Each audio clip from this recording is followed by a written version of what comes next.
में basically 5 main characters होने वाले हैं। एक मैं जो नरेटर हूँ, वो तुम्हें पूरा चैप्टर बहुत ही अच्छे से नरेट करेगा एंड एक्सप्लेन करेगा। हेलो गाइस, मैं हूँ डॉक्टर सदाव होकी। मैं एक सर्जन के साथ साथ एक साइंटिस्ट भी हूँ। हेलो दोस्तों, मैं हूँ हाना एंड मैं डॉक्टर सदाव की वाइफ हूँ। हाय, मैं हूँ टॉम एंड मैं एक अमेरिकन सोल्जर हूँ। हाय, मैं हूँ एक जापानीज जनरल एंड मेरा तबीयत जो है वो कभी कभी खराब रहता है। चैप्टर के डिटेल एक्सप्लेनेशन शुरू करने से पहले तुम लोगों के लिए स्पेशली एक बहुत ही एक्साइटिंग कोर्स लेके आया हूँ मैं। हम लोगों ने खुद का कोर्स लॉन्च किया जिसका नाम है गेम चेंजर्स एंड ये कोर्स तुम्हारे लिए एजुकेशनल भैया ऐप में अवेलेबल है। ये जो कोर्स है ये क्लास 12th की गैंग ये तुम्हारे लिए है एंड इस कोर्स में तुम लोगों को लिटरली बहुत सारी चीजें मिलने वाली है। इस कोर्स का टारगेट तुम लोगों को अपने बोर्ड एग्जाम में 100 आउट ऑफ 100 दिलवाना है एंड इस कोर्स में तुम लोगों को व्हाट्सएप इंटरेक्शन मिलेगा हम लोगों के साथ एंड इसके साथ साथ तुम लोगों को PYQs lecture of each and every chapter and इसके साथ ऐसी चीजें मिलेगी ना जो तुम लोगों को पूरे YouTube में कहीं अवेलेबल नहीं होने वाला है।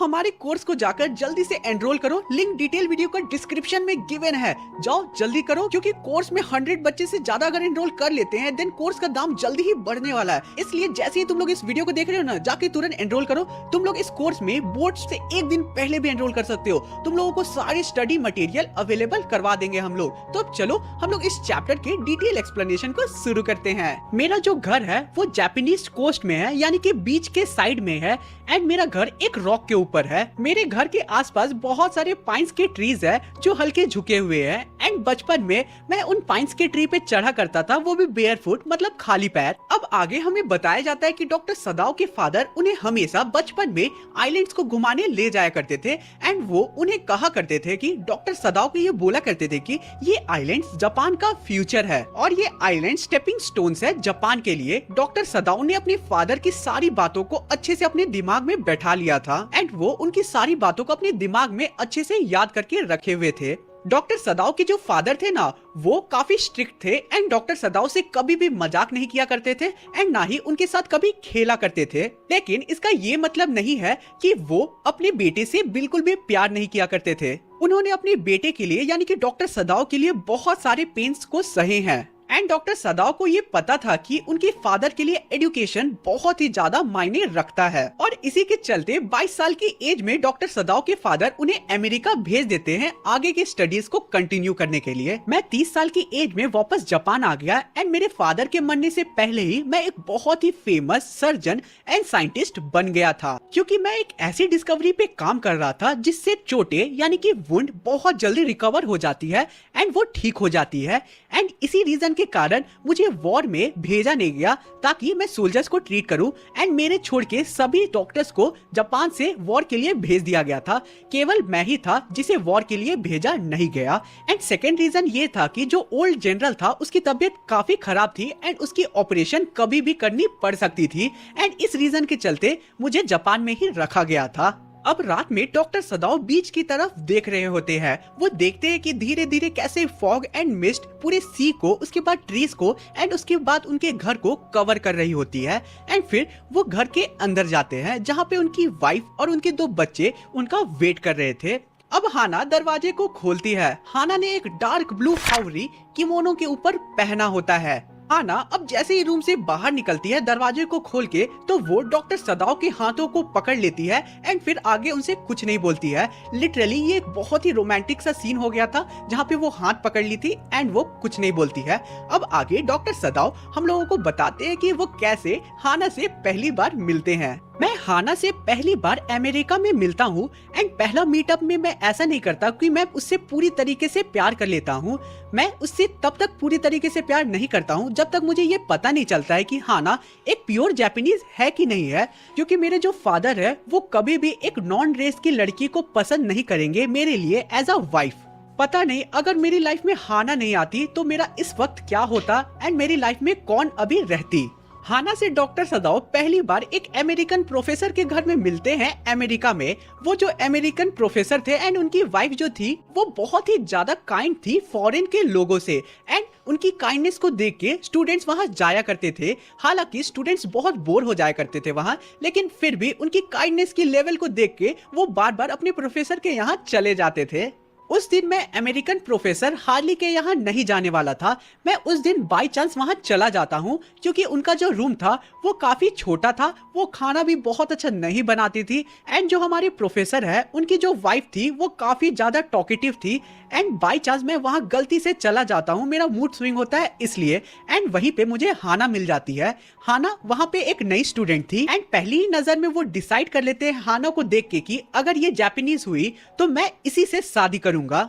हाना ने जब डॉक्टर सदाओ के हाथों को पकड़ा था तो वो टाइम, वो मोमेंट उन्हें बहुत ही ज्यादा प्लेजर दे रहा था। ऑल्दो उनकी शादी को बहुत ज्यादा टाइम हो गया था एंड उनके 2 बच्चे थे, फिर भी वो मोमेंट उन्हें बहुत ही ज्यादा प्लेजर दे रहा था। डॉक्टर सदाओ एंड हाना ने अपनी पूरी पढ़ाई कंप्लीट की। उसके बाद वो जापान वापस आते हैं एंड अपने फादर के परमिशन के बाद डॉक्टर सदाओ हाना से शादी करते हैं अपने खुद के ट्रेडिशन में। अब आगे उनका रोमांटिक सा ऐसा हैप्पी सीन आगे चल ही रहा था कि अचानक वो मिस्ट में यानी कि फॉग में एक ब्लैक शैडो देखते हैं। वो एक आदमी को देखते हैं जो लड़खड़ाते हुए अपने सर पे हाथ रखे हुए आगे की तरफ बहुत ही धीरे धीरे चल रहा होता है एंड फिर अचानक वो गायब हो जाता है उस फॉग में। आखिर वो कौन है वहाँ? ऐसा बोलते हुए वो डॉक्टर सदाओ के हाथों को हटा देती है एंड फिर से वो उस आदमी को देखते हैं। वो आदमी अब रेंगते हुए यानी कि क्राउल करते हुए आगे की तरफ बढ़ रहा था एंड फिर वो अचानक से मुंह के बल सैंड में गिर जाता है। अब दौड़ते हुए वो जल्दी से उसके पास जाते हैं एंड वो देखते हैं कि जो एरिया पे वो गिरा हुआ था उस एरिया का पूरा सैंड पूरा लाल हो गया था खून से। एंड उसे देखते ही डॉक्टर सदाओ ये समझ गए थे कि उसकी कंडीशन बहुत खराब है एंड उसे बहुत ज्यादा चोट लगी है। उस आदमी ने फटे पुराने कपड़े पहने हुए थे एंड उसके सर में एक कैप भी था।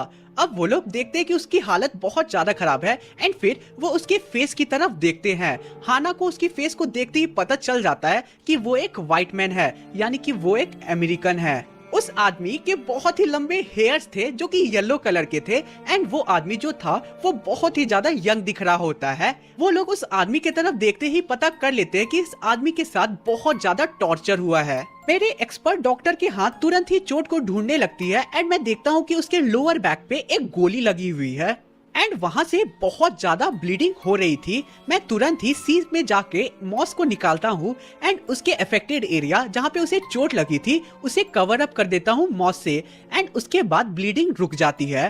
अब मैं और हाना सोच में पड़ जाते हैं कि आखिर करे तो करे क्या एंड वो डिसाइड फिर करते हैं कि चलो इसे पानी में दोबारा फेंक दिया जाए क्योंकि अगर हम इसकी हेल्प करते हैं तो हमें पुलिस भी पकड़ सकती है।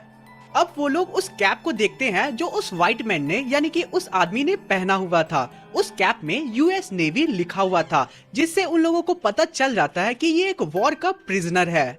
ये जरूर जेल से भाग गया होगा एंड भागते वक्त इसे गोली लग गई है।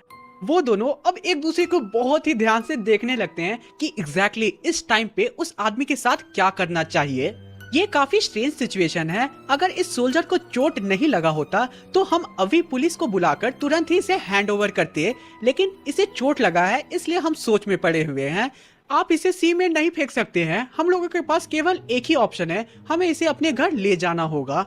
हमारे लिए हर एक अमेरिकन दुश्मन है एंड ये भी हमारा एक दुश्मन ही है, लेकिन इसे बहुत ज्यादा लिटरली चोट लगी हुई है एंड मैं एक डॉक्टर हूँ। ये ऑब्वियस सी बात है कि हाना एक लड़की थी एंड लड़कियों का दिल बहुत ज्यादा सॉफ्ट होता है, तुम लोग समझ रहे हो ना। आगे वो दोनों घर के सर्वेंट्स के बारे में सोचते हैं कि उन लोगों को क्या बोलना है उस व्हाइट मैन के बारे में। अब वो लोग ज्यादा टाइम वेस्ट नहीं करते हैं एंड उसके बाद वो लोग तुरंत ही उस व्हाइट मैन को अपने घर में ले जाते हैं एंड उसे डॉक्टर सदाओ के फादर के रूम में जाकर लिटा देते हैं जो कि उनके मरने के बाद से खाली पड़ा हुआ था। डॉक्टर सदाओ एंड हाना उस प्रिजनर के बारे में अपने सर्वेंट्स को जाकर सारी बातें A to Z बता देते हैं एंड जो सर्वेंट्स थे वो उसके बारे में जानकर बहुत ज्यादा डर जाते हैं एंड बोलते हैं कि ये तो हमारा एनिमी है। ऐसा वो क्यों बोलते हैं? क्योंकि अमेरिका उस टाइम जापान का बहुत ही बड़ा दुश्मन था।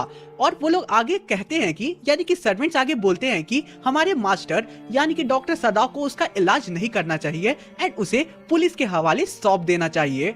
सबसे पहले डॉक्टर सदाव हाना को बोलते हैं कि हमें उस प्रिजनर को साफ करना होगा क्योंकि वो प्रिजनर बहुत ज्यादा गंदा हो गया है। हाना अपनी एक मेड यानी कि सर्वेंट को बोलती है जिसका नाम यूमी था, उसे बोलती है कि जाओ किचन से गर्म पानी और एक कपड़ा ले आओ। फिर हाना और यूमी उस प्रिजनर के रूम में जाते हैं उस टॉवल एंड गर्म पानी को लेकर। आगे हाना यूमी को ऑर्डर करती है कि जाओ उस व्हाइट मैन को पूरी तरीके से साफ कर दो उस टॉवल से, लेकिन यूमी मना कर देती है कि वो उस व्हाइट मैन को बिल्कुल भी टच नहीं करेगी कि उसके लिए वो व्हाइट मैन यानी कि प्रिजनर एनिमी था। एंड फिर वो ऐसा बोलकर वो वहाँ से भाग जाती है, यानी कि वो क्लियरली डिनाई कर देती है ऑर्डर्स मानने के लिए। ये देखकर हाना को बहुत ज्यादा गुस्सा आता है यूबी पे, लेकिन वो अपने एंगर को कंट्रोल करती है एंड फिर वो उसके रूम में जाकर खुद ही उस प्रिजनर को पूरी तरीके से साफ कर देती है। उसके बाद डॉक्टर सदाव अपने ऑपरेशन किट को लेकर उस रूम में आते हैं एंड उसका ऑपरेशन फिर वो शुरू करते हैं। अगर जरूरत पड़ा तो तुम्हें इसे एनेस्थेटिक देना होगा। क्या मैंने तो आज तक ये काम कभी नहीं किया। ये बहुत ही इजी काम है, तुम आराम से कर लोगी हाना। डॉक्टर सदाव उस मॉस के कवरिंग को उसके अफेक्टेड एरिया जहां उसे चोट लगा था उस एरिया से हटा देते हैं एंड फिर उसी एरिया से बहुत ज्यादा ब्लड फ्लो होने लगता है। हाना ने आज से पहले कभी भी ऐसा कुछ देखा नहीं था, इसलिए उसे बहुत ज्यादा खराब लगता है अंदर से एंड वो दौड़ के बाहर जाती है एंड बहुत ज्यादा उल्टी करने लगती है, यानी कि उसे बहुत ज्यादा वॉमिटिंग होती है। डॉक्टर सदाव को उस टाइम पे बहुत ज्यादा गुस्सा आ रहा था कि वो अपनी वाइफ को संभालने के लिए बाहर जा भी नहीं सकते हैं क्योंकि उनकी एक गलती के वजह से वो प्रिजनर की डेथ हो सकती थी। इतना सब होने के बावजूद हाना फिर से रूम में आती है एंड फिर वो डॉक्टर सदाव की हेल्प करने लगती है। डॉक्टर सदाव केयरफुली ऑपरेशन करते हैं एंड उसके बाद फाइनली एट द एंड उन्हें बुलेट मिल जाता है जो उस प्रिजनर को लगा हुआ था। वो जो बुलेट था वो किडनी के बहुत ज्यादा पास तो आ गया था, लेकिन किडनी को उस बुलेट से कोई भी हार्म नहीं हुआ था एंड एट द एंड जो ऑपरेशन था वो सक्सेसफुल था। वो जो व्हाइट मैन था उसके ऑपरेशन के बाद वो बहुत ज्यादा वीक था एंड उसे रिकवर होने में कुछ टाइम लगना था। हाना उस रूम में जाकर खुद ही उस प्रिजनर को सर्व किया करती थी खाना, क्योंकि सारे जो सर्वेंट्स थे उन्होंने मना कर दिया था उस व्हाइट मैन के पास जाने से। हाना फिर उस प्रिजनर से इंग्लिश में बात करती है क्योंकि ऑब्वियसली हाना जो है वो कई सालों तक अमेरिका में थी। हाना जैसे ही उससे इंग्लिश में बात करती है तो वो जो प्रिजनर था, वो जो व्हाइट मैन था, वो शॉक्ड हो जाता है। जो व्हाइट मैन था, प्रिजनर था, वो उसके बाद हाना को अपना नाम बताता है। उस प्रिजनर का नाम टॉम था। अब 3 दिन बीत जाता है। डॉक्टर सदाव उसका चेकअप करने के लिए उसके रूम में जाते हैं तो टॉम पूछता है, तो मैं जब ठीक हो जाऊंगा तो क्या आप मुझे फिर से पुलिस के हवाले कर दोगे? मुझे अभी नहीं पता है कि मैं तुम्हारे साथ क्या करने वाला हूँ एग्जैक्टली। अब हाना अपने घर की सारी सर्वेंट्स की बातें सुन लेती है जो वो एक दूसरे से कर रहे थे और वो सारी बातें जाकर डॉक्टर सदाव को बताती है। वो बताती है कि वो लोग बात कर रहे थे कि अगर वो लोग ऐसे ही उस प्रिजनर की हेल्प करेंगे एंड उसे ट्रीट करेंगे तो वो लोग उस घर का सारा काम छोड़ देगी, क्योंकि उन लोगों को लग रहा था कि हम लोग एनिमी का साथ दे रहे हैं। उनका मानना है कि हम लोग बहुत दिनों तक अमेरिका में रहे, इसलिए हमारे लिए अमेरिकन्स के लिए हमारे दिल में एक सॉफ्ट कॉर्नर है। डॉक्टर सदाव गुस्से में बोलते हैं कि ये लोग मुझे नहीं समझ पाएंगे कि मैं एक डॉक्टर हूँ एंड केवल अपना फर्ज को निभा रहा हूँ। मुझे पता है कि टॉम को घर में रखना एक बहुत बड़ा रिस्की काम है, लेकिन मुझे समझ नहीं आ रहा कि आखिर हम इसके साथ क्या करें। डॉक्टर सदाव उस प्रिजनर के लास्ट स्टिच को भी हटा देते हैं एंड उसे बता देते हैं कि तुम 2 वीक्स में अब पूरी तरीके से ठीक हो जाओगे। एंड उस टाइम पे डॉक्टर सदाव को अंदर से लग रहा था कि वो पुलिस को लेटर लिख दे, लेकिन उनकी इनर सोल उन्हें ये करने नहीं देती है।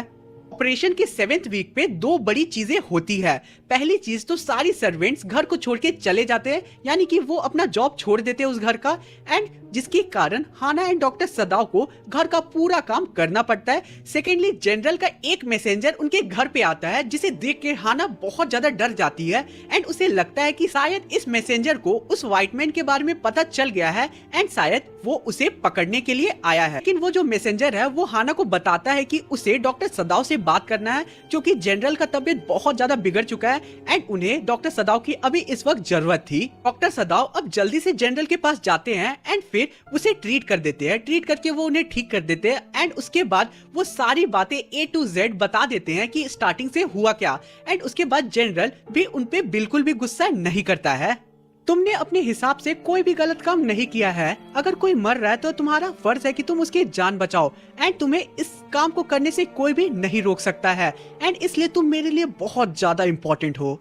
इस पॉइंट ऑफ टाइम में हम लोगों को पता चलता है कि जो जनरल है वो डॉक्टर्स में सबसे ज्यादा ट्रस्ट डॉक्टर सदाव को करते हैं।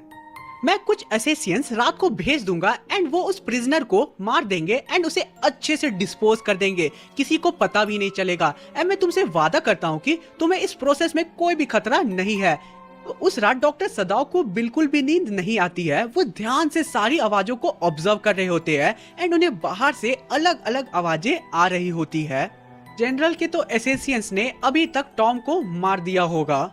जैसे ही सुबह होती है वैसे ही तुरंत ही डॉक्टर सदाव उस प्रिजनर के रूम में जाते हैं एंड चेक करते हैं कि क्या वो प्रिजनर अभी तक जिंदा है। एंड वो देखते हैं कि वो प्रिजनर अभी भी जिंदा था एंड आराम से सोया हुआ था। नेक्स्ट रात होती है एंड वो रात भी सेम थी। डॉक्टर सदाव को बिल्कुल भी नींद नहीं आ रही थी। वो ध्यान से सारी साउंड्स को ऑब्जर्व कर रहे थे एंड उस दिन तेज विंड ब्लो हो रही थी। उस रात भी उन्हें लग रहा था कि शायद एसेसियंस आएंगे एंड वो उस प्रिजनर को कभी भी मार देंगे।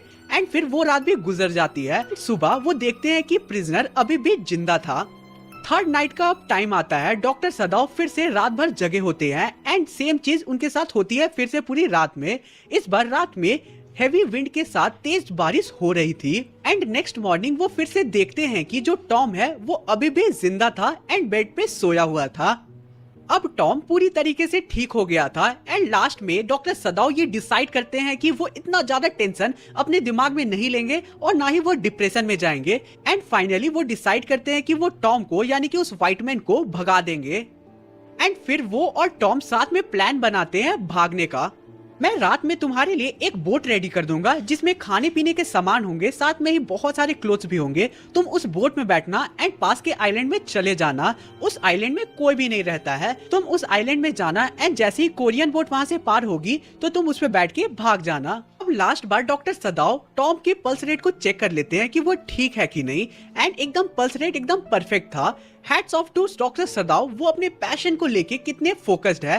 कुछ सीखो ना सीखो, इस चैप्टर से इतना जरूर सीख लेना कि जो भी तुम्हारा पैशन होगा उसके तरफ हमेशा तुम फोकस्ड रहना। चलो आगे बढ़ते हैं अब हम लोग। एंड अगर तुम वहाँ सेफली पहुँच जाते हो तो एक बार लाइट को फ्लैश करना एंड अगर तुम्हें खाना पानी या फिर कुछ भी चीज की जरूरत है तो तुम फ्लैश लाइट को 2 बार फ्लैश करना। ये काम तुम्हें शाम के टाइम ही करना है। कोई और टाइम अगर तुम ऐसा करोगे तो तुम पकड़े भी जा सकते हो, इसलिए संभल के रहना। डॉक्टर सदाव अब टॉम को जापानीज क्लोथ्स दे देते हैं ताकि जो टॉम है वो उन क्लोथ्स को पहन के आराम से निकल पाए एंड उसे कोई पहचान भी ना पाए। अब कुछ टाइम बाद फिर से एक मैसेंजर आता है। डॉक्टर सदाव अब तुरंत ही जनरल के पास जाते हैं एंड फिर जनरल का एक ऑपरेशन होता है। ऑपरेशन के 1 हफ्ते बाद वो जनरल को सारी बातें बता देते हैं। जनरल को बोलते हैं कि वो जो प्रिजनर था वो चुपके से उनके घर से भाग जाता है। मेरी तबीयत बहुत ज्यादा बिगड़ गई इसलिए मैं एसेसियंस को तुम्हारे पास नहीं भेज पाया एंड मेरे दिमाग से वो बात तो बिल्कुल ही निकल गई। पॉइंट ऑफ टाइम में जनरल को ये लग रहा था कि जो प्रिजनर है जो टॉम है वो उसके चलते भाग गया क्योंकि उसने टाइम से एसेसियंस को नहीं भेजा एंड इसी के चलते वो छुप के फिर भाग गया डॉक्टर सदाव के घर से। अब इसके बाद डॉक्टर सदाव के घर के जितने भी सर्वेंट्स थे वो वापस आ जाते हैं एंड जो यूमी थी वो भी घर आते ही डॉक्टर सदाव के फादर का जो रूम था जहां टॉम रह रहा था उसे पूरी तरीके से साफ कर देती है क्योंकि ऑब्वियसली रूम बहुत गंदा हो गया था। मैं शाम में बहुत देर तक उस आइलैंड की तरफ देखता हूँ कि शायद मुझे फ्लैश लाइट दिख जाए, लेकिन मुझे कोई भी फ्लैश नहीं दिखता है। इसका ये मतलब है कि जो टॉम है वो सक्सेसफुली वहाँ से भाग चुका है। चैप्टर के एंड में डॉक्टर सदाव बालकनी में खड़े होते हैं एंड उसके बाद वो आगे सोचते हैं कि आखिर क्यों उन्होंने उस प्रिजनर की यानी कि टॉम की हेल्प की बावजूद वो उनका एनिमी था एंड एनिमी कंट्री से बिलोंग करता था। आखिर क्यों उन्होंने टॉम को पुलिस के हवाले नहीं किया, इसके बारे में वो एक डीप थिंकिंग सोच रहे थे एंड इसी के साथ हमारा चैप्टर कंप्लीट होता है। सो अगर तुम लोगों को ये जो वीडियो है ये इतना सा भी पसंद आया होगा ना तो जाओ